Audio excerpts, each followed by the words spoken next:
قال لي: لماذا المغاربة يقبلون يد الملك؟ يد الملك. قلت له: والله لو أنا أشوفها أقبل رجليه. قال لي: ها، ولماذا أسميها كردستان العراق؟ ليش ما أسميها شمال العراق؟ على فكرة ترى صدام حسين مات وما عنده دار، تمشي وكتشوف الدبابة تشوفها عادية، كأنك تشوف أمر عادي، كأنك تشوف سيارة مش دبابة. الملك المغربي الحسن الثاني وكذلك صدام حسين جمعهما الاحترام المتبادل، حيث تشير بعض الروايات إلى وجود نوع من الاحترام المتبادل بين الزعيمين الراحلين. كلكم موافقين على الساعة 6؟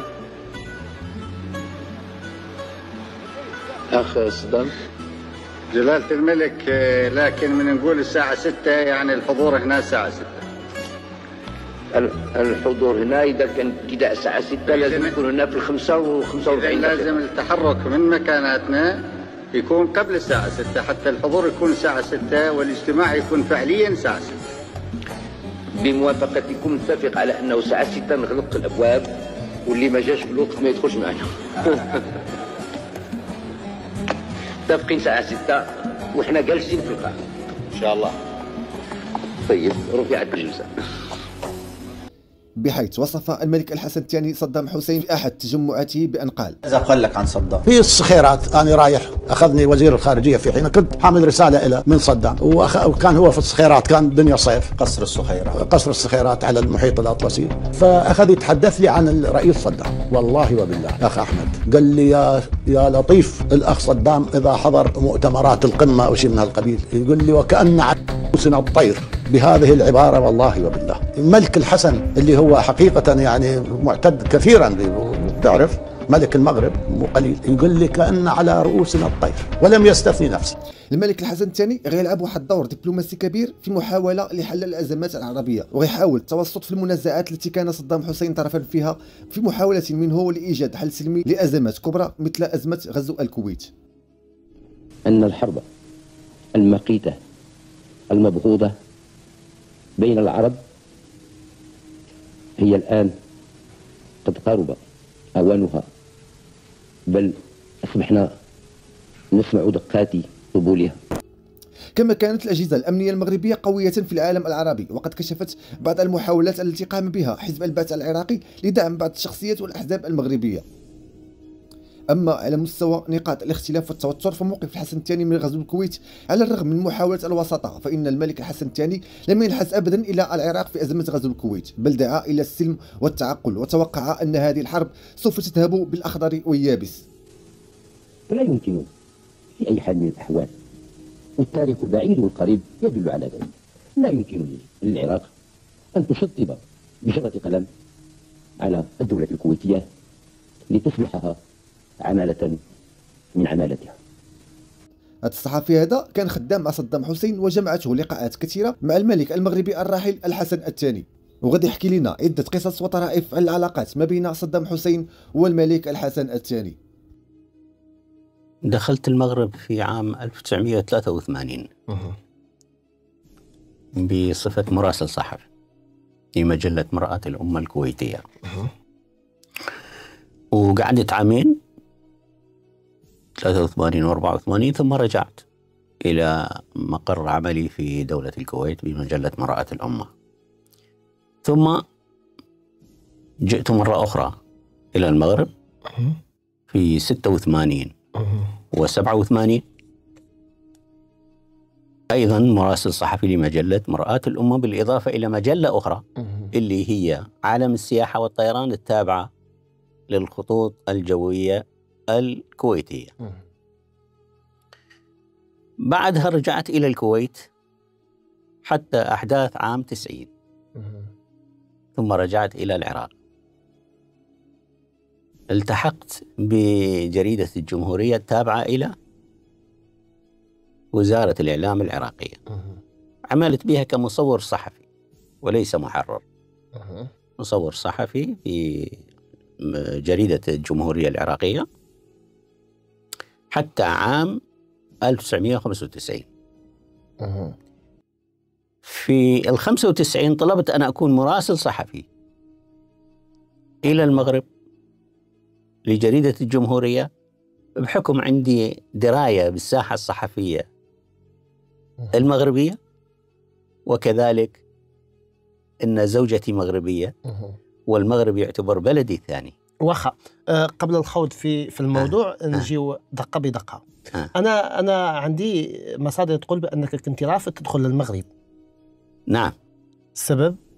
السبب لا أعرفه، وقلة خبرة.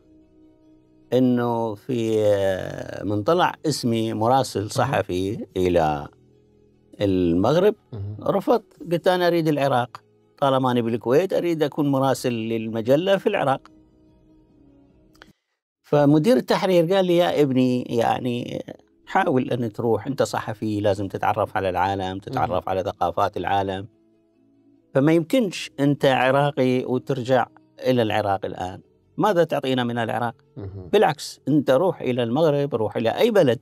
أنت عندك 3 بلدان عربية في المغرب العربي، روح لهم، إما الجزائر أو تونس أو المغرب، فاختار واحد منهم. أنا رفضت، ظليت قاعد لمدة أسبوع في الدار. فاتصل بي في تليفون الدار قال لي إذا لم تحضر فاجعل نفسك مستقيل. نعم. فالحقيقة أنا جيت، التحقت بالجريدة، سلمت عليه، ما رد علي، خلاني واقف عند الباب. فتحت الباب قال لي روح كمل أوراقك يلا تجي عندي. رحت كملت أوراقي والأمر لله. جيت إلى المغرب.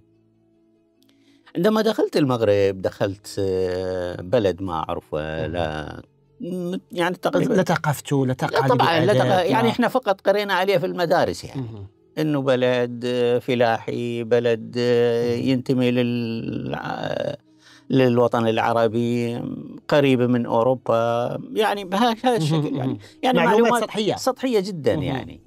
فأنت تحتاج، وبعدين قلة خبرة أنك أنت عاد صرت صحفي وصغير في السن. أنا صغير في السن، يعني عمرك 26 27 سنة، مش بحال الآن عمري 71 عام. ما شاء يعني الله. الكلام ده أتكلم لك إياه أنا قبل 51 عام، مش اليوم. نعم سبحان الله، يعني نصف قرن.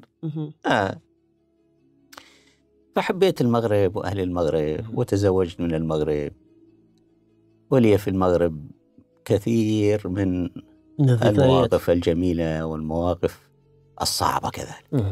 واخا غادي نجيو دقة بدقة للمواقف الجميلة والمواقف الصعبة. عندي مصادر أخرى تقول بأنك كانت لك واحد الرؤية في المنام، شفتي الملك الحسن الثاني في المنام. هذه في عام 1982. 82؟ نعم، وكأنها الآن أراها. سبحان الله، والله العظيم.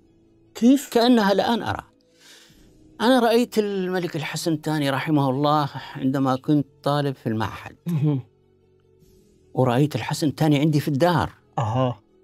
وإحنا في الكويت كنجلس في ديوانية، يعني الفوتيات نخليها في الأرض والمساند كذلك في الأرض، لكن عندنا مثل هذه موجودة نصف طقم كان نقول عليها، كانت في الصالة، والحسن الثاني جالس على واحدة منهم ولم يتكلم معي، وإنما كان مبتسما ويهز برأسه هكذا. أنا الحقيقة يعني اندهشت، فقت من النعاس وكذا. وبعد ما جيت إلى المجلة سألت الشيخ اللي يترجم يفسر الأحلام. نعم، الشيخ سلامة رحمه الله. قلت له عم الشيخ كيت الموضوع؟ قال لي ابشر، لك بشرى من المغرب. بعد 8 أشهر يطلع اسمي أنا سبحان الله مراسل على المغرب. قلت الحمد لله صدقت الرؤيا، لكني رافضها. رافضها، ما بغيت أروح. ولكن صدقت في الحقيقة. صدقت، ورغما على أنف عقيل أن تأتي إلى المغرب. طيب أستاذ عقيل، قبل الرؤية وقبل دخولك للمغرب، ما هي التصورات والانطباعات اللي كانت عندك على الملك الراحل الحسن الثاني؟ كل شيء ما عندي، لا أعرف شيء، إنه غير هو ملك المغرب فقط. وبعدين نشوف في ذاك الوقت ليس يعني مثل هذا الوقت، إنك الآن تضرب في جوجل وتعرف من هو الملك، من هو السلطان، من هو كذا كذا كذا، كانت تجيك كل المعلومات. قبل ما كانت. أنا والله أحسد الشباب اليوم، كل شيء متوفر لديه، أصبحت الوفرة وفرة بشكل كبير يعني. وفرة بشكل كبير والله. تجلس على الكمبيوتر أو بالتليفون كت يعني تجد مختزل من المعلومات عن أي إنسان. تصور أنا نزلت صورة بيني وبين عتيق بن شيقر قبل يومين، أرسل لي إياها الرجل، أنا وياه في أبي رقراق 1995. التقيته، كان عنده برنامج اسمه نجوم الغد، والتقينا وخرجنا أنا وياه نتمشى وكذا، ويعرفني أنه أنا مراسل صحفي. فنشرتها بصفحتي بالفيسبوك. الفيسبوك يعطيني يقول لي هل تريد معلومات عن عتيق بن شيقر؟ والله العظيم يبروبوزي لك. قلت له لا، أنا بغيت معلومات عن عقيل صالح، أنا أريد أعرف نفسي أنا فيه. يتجاوب معك الذكاء الاصطناعي كي يجاوب معك. أعطاني عقيل كذا، وعقيل هنا، عقيل عراقي، وعقيل عاش بالكويت، وعقيل عنده كان بشي عمل بشي جمعية وبشي كذا. نعم. أعطاك السي في ديالي. أعطاني السي في ديالي. قلت الحمد لله، أعطاني هذه ولا أعطاني شيء حاجة أخرى. طيب السي عقيل، أنت عشت فترتين في المغرب طبعا، فترة حكم الملك الراحل الحسن الثاني، وعايشت ملكين، أقول عفوا، الملك الراحل الحسن الثاني والملك محمد السادس. كيف تقيم لنا هاتين المرحلتين؟ هذا كان سؤال أحدث صحفيات في مهرجان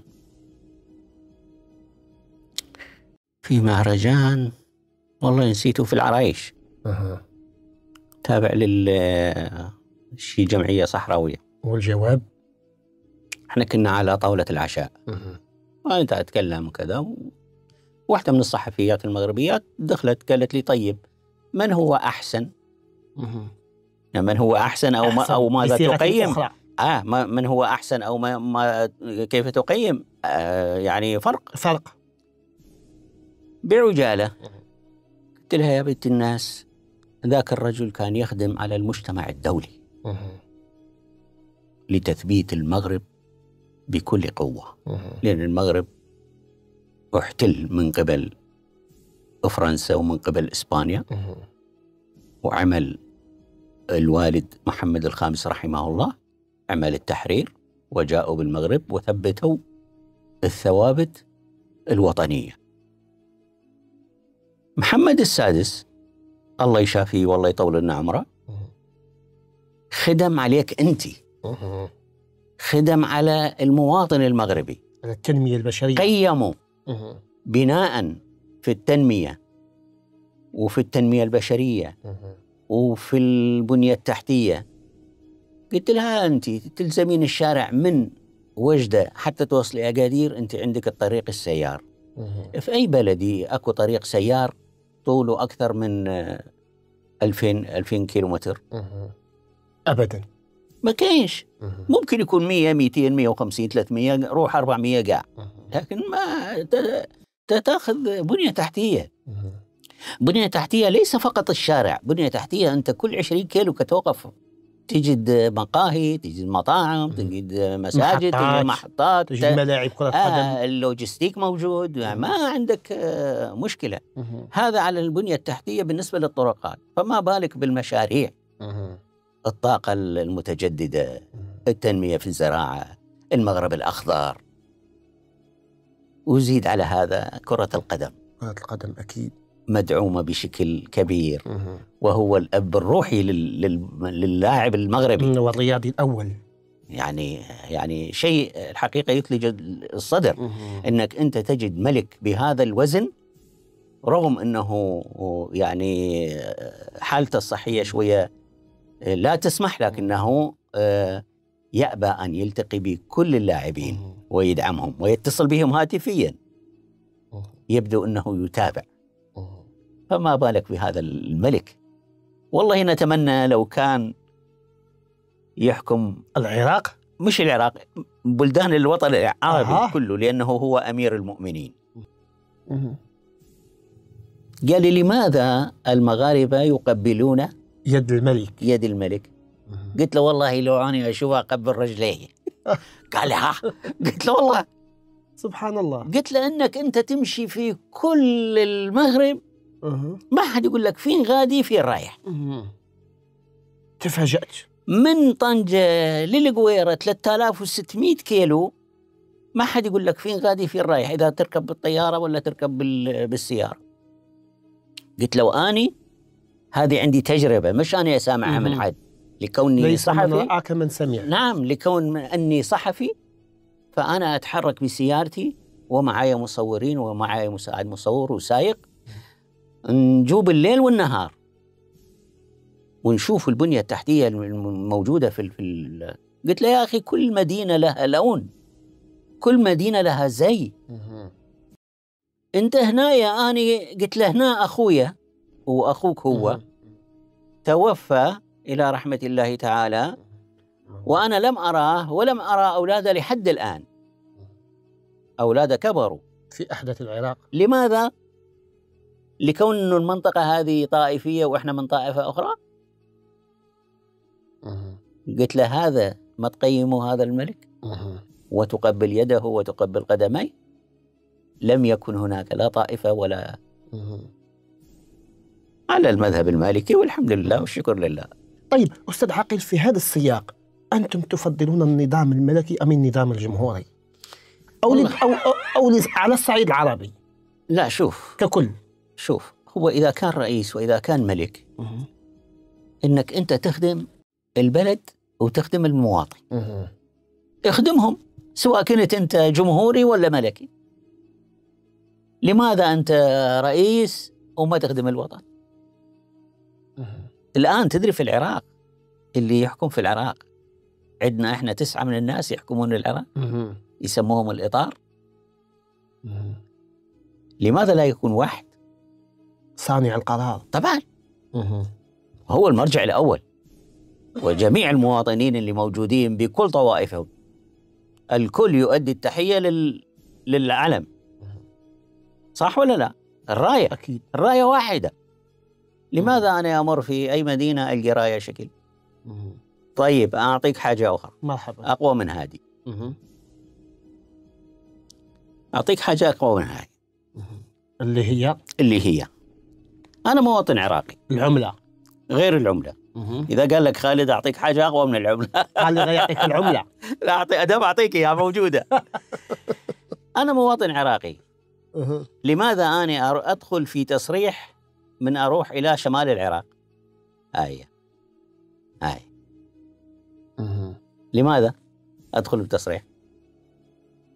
لماذا؟ أنا رحت زيارة إلى أخويا، إجا أخويا كفني في الباراج من أجل أخذ هذا التصريح حتى أدخل لمدة أسبوع، ومن أخرج خصني أسلمه. أنا ما سلمتوش، بيش يبقى عندي وثيقة للتاريخ. ها هو. انصدمت؟ طبعا. لماذا أنا في بلدي أدخل بتصريح؟ لماذا؟ أنا هنا 4 سنوات ما عنديش إقامة ولا أحد قال لي فين غادي. أنا في المغرب وخلص جوازي وما حد قال لي ليش جوازك مثالي. ليش؟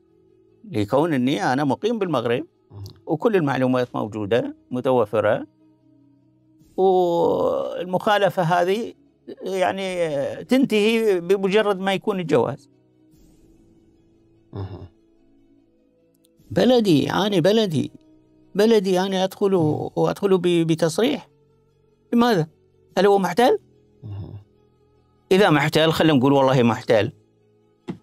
وإذا حاجة أخرى هنا السؤال يعني ممكن يكون سؤال آخر، يعني لربما المشاهد يقول عقيل تيتجاوز علينا، خصوصا يعني كردستان العراق. ولماذا أسميها كردستان العراق؟ ليش ما أسميها شمال العراق؟ سموها كردستان العراق وسووا هاي التصاريح من أجل الاستفتاء و أن يعني يكون بلد منعزل موحد لا مش موحد، مقسم يكون يعني تكون دولة وحدها. و2000 ما أعرف 2013 أو 2014 عملوها وفشلوا في الاستفتاء لكون أنه كل جماهير العراق خرجت يعني. وأزيدك تريد توحيد الدولة. أزيدك من هذه، أنه هذا كتصريح. ما سألتني أني أخي كيف عايش هناك.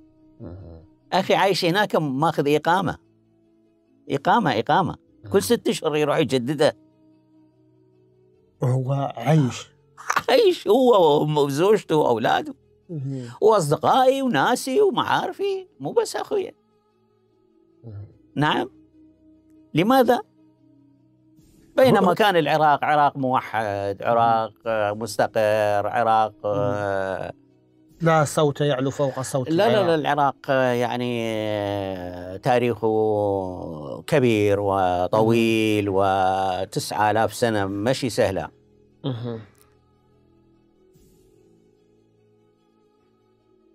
9000 سنة ماشي سهلة.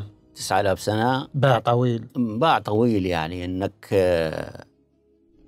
بلد العراق وكان بثرواته، باقتصاده، بالتنمية دياله، بالقوة البشرية، بالعلمية، بالصفر أمية. نعم، صفر أمية كان عندنا احنا. الآن أكثر من 65 لا يقرؤون ولا يكتبون، وأغلبهم شباب. لا زلت تطلع عن الإحصائيات والأرقام؟ نعم. العراق يدخل من البترول سنويا 220 مليار دولار، وما عندوش مدارس، ما عندوش مستوصفات ومشتريات. ليه؟ فين دا تروح هذه الفلوس؟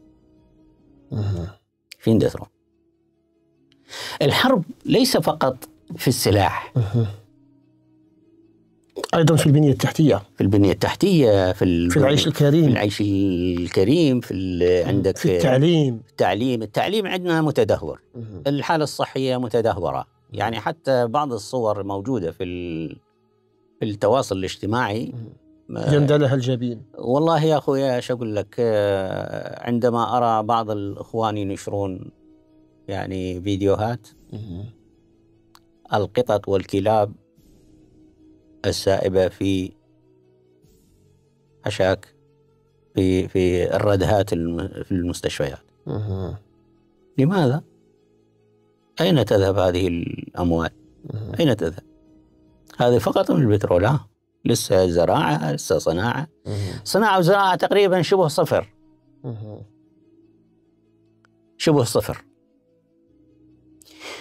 والحرب اللي بدت من 80 إلى 2003 ضيعت العراق اقتصاديا كبير جدا كبير، ولا تتوقع. في 83 خلينا نقول العراق وهو طبيعي بالسبعينات، بزمن أحمد حسن البكر، بزمن صدام، وزمن الملكية أيضا، زمن الملكية كذلك. ما إحنا ما نخلي سيد من الناس، الجميع الله يرحمهم. كان الدينار العراقي يساوي $3. $3 هذا 1000. بمعنى هذه 3 مليون مغربية. اليوم نعم، اليوم هذه تساوي 3 مليون مغربية. الآن يساوي قرعة درهمين.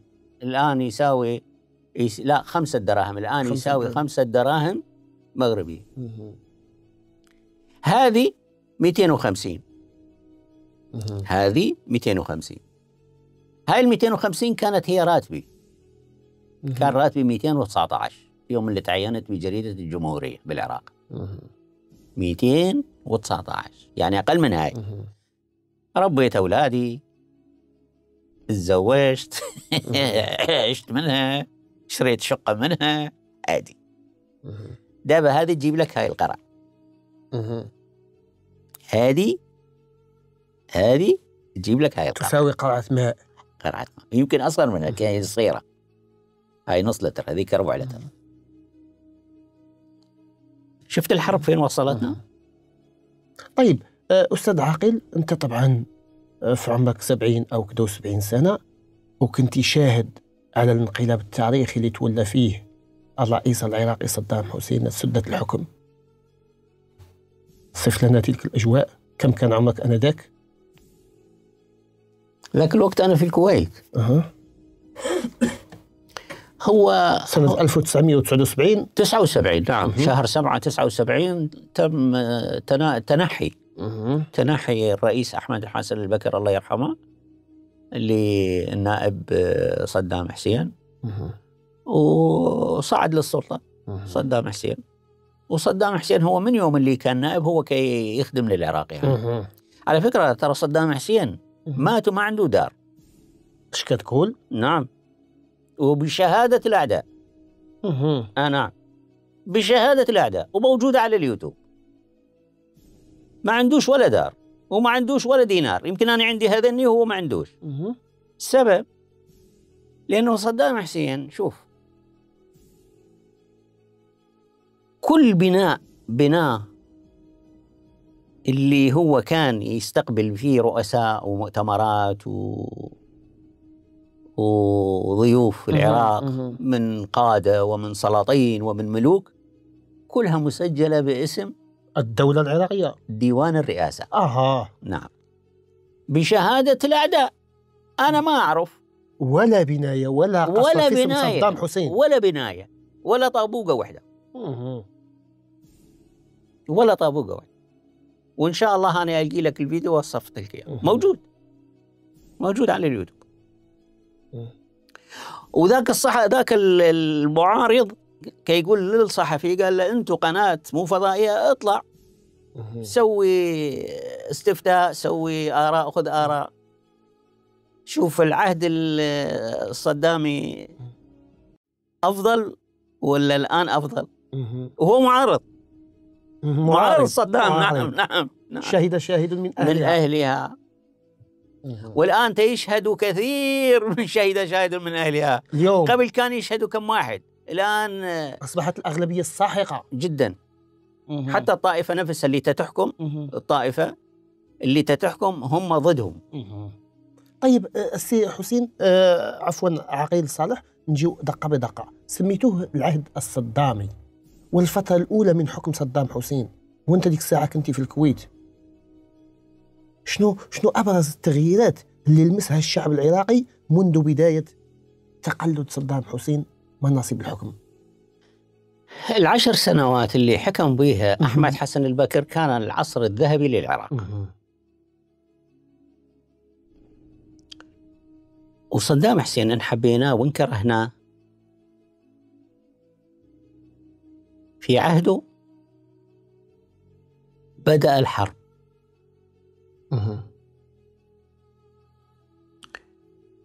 بدأت الحرب مع إيران، يعني يدوب حكم عام من 79 لل80 شهر 7 لغاية 2/8/1980 بدأت الحرب مع إيران.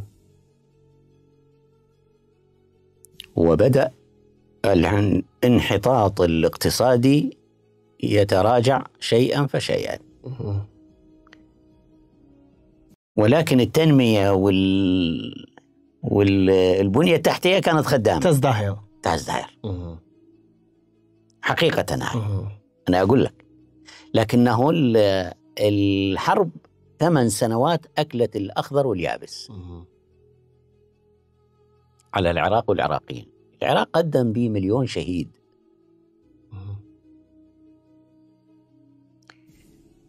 والبنية التحتية أخذت تتراجع، الاقتصاد تراجع، التعليم أخذ يتراجع، الصحة أخذت تتراجع، والسياحة أيضا. السياحة صفر، ما تتكلم عليها، صفر حتى من الداخل مثل. لأنه أنا كنت يعني مثلا بال83 نزلت للعراق، رحت للشهر الأول قبل لا أجي للمغرب. أنا جيت المغرب 7/11، أنا سافرت بشهر فبراير. سافرت بسيارتي.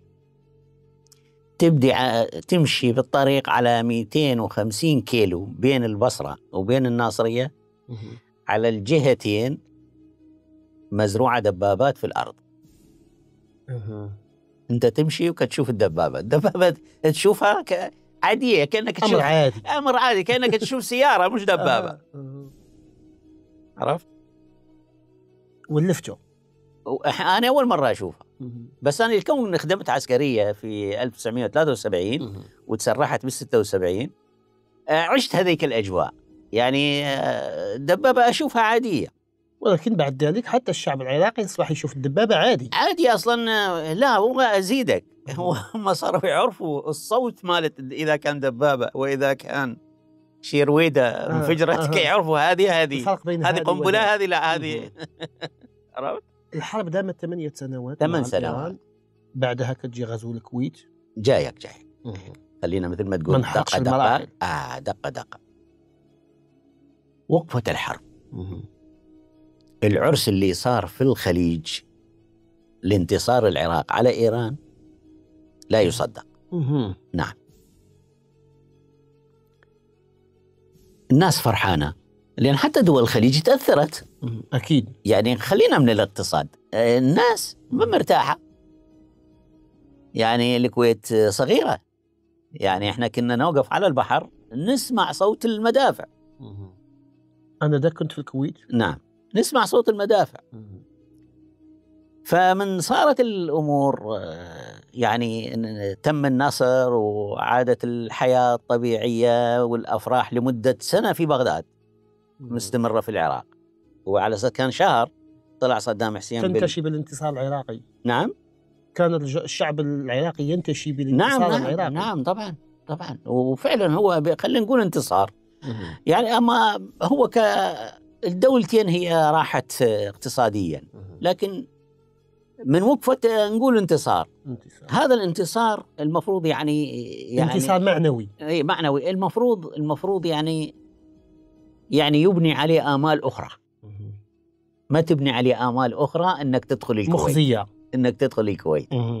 كانت سقطة. عرفت شلون؟ انك عندك عام كامل عشتوا مزيان، والسياحة أخذت الخليجية تغزو شمال العراق بشكل كبير. بعيني والله أنا أشوف سيارات سرب تروح إلى شمال العراق فرحانين، ويطلع صدام حسين هناك يتجول ويشوفهم ويسلم عليهم ويسلموا عليه. أخذت الحياة تستقر شوية في العراق. في 1990 مشيت للأهلي في العراق أزور أهلي،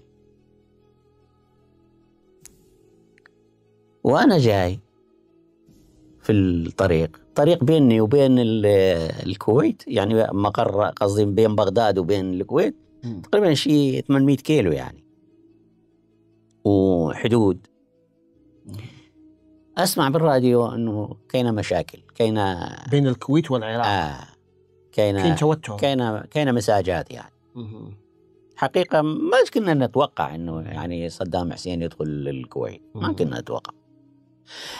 أنا أروي لك القصة كيف كانت وأنا في الكويت والجيش العراقي دخل. طبعا شاهد عيان. شاهد على العصر. شاهد عيان والله في عيني، والله في عيني يا أخي.